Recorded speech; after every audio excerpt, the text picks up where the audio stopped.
Kahit daw na-defer ang implementation ng fare hike, President Marcos is still pushing to increase financial assistance for transport workers.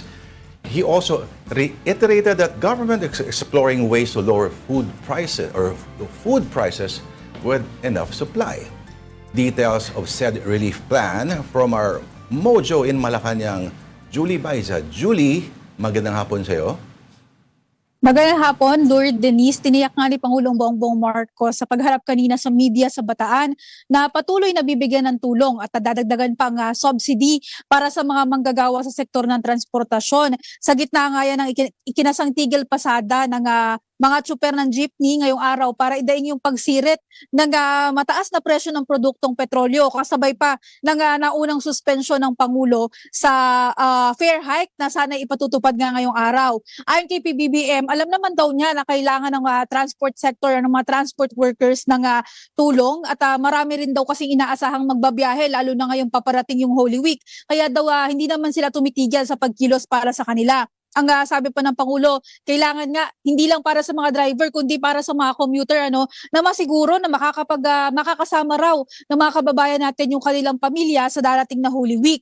Aminado naman si PBBM na tali yung kamay niya pagdating sa presyo nga ng pagtaas ng presyo ng langis. Pero kung ang pag-uusapan naman daw ay yung presyo ng pagkain, sa ngayon daw patuloy naman yung paghahanap nila ng mga paraan para mapababa yung presyo ng pagkain. Pati pala yung paghahanap ng alternatibong oil resources kahapon kung maaalala nyo, sinabi na rin ng Pangulo na normal daw yung sitwasyon sa kasalukuyan. Umikot siya sa isang palengke kahapon sa San Juan City at sinabi niya na normal at hindi pa naman masyadong tumataas yung mga presyo ng mga bilihin doon.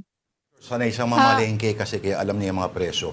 Pero Julie, ito. Actually, kasama nga niya kahapon si DA Secretary Francisco Tiu Laurel. So sabi namin, kasi before that, of course, nakaikot naman tayo. And nakita naman natin, and nasabi ng mga tindera na tumaas, let's say, by 10 pesos to 20 pesos yung ibang mga bilihin. So hindi namin alam, parang hindi pa ba siya considered as tumaas dahil hindi naman ganun kalaki, kumbaga, yung itinalon.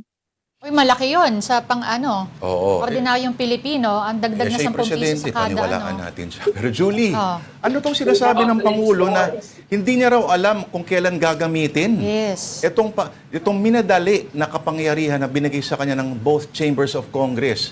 Anong kalokohan ito? Anong ibig sabihin nun, Julie? Asking for a friend.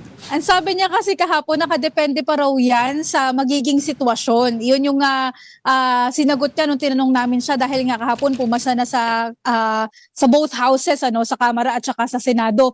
Yung panukalang magbibigay nga sa kanya ng kapangyarihang suspendihin yung excise tax on fuel products. Ang sabi ni PBBM, depende sa sitwasyon. Ngayon daw kasi nag-a-adjust pa lang naman tayo. So hindi pa niya nakikita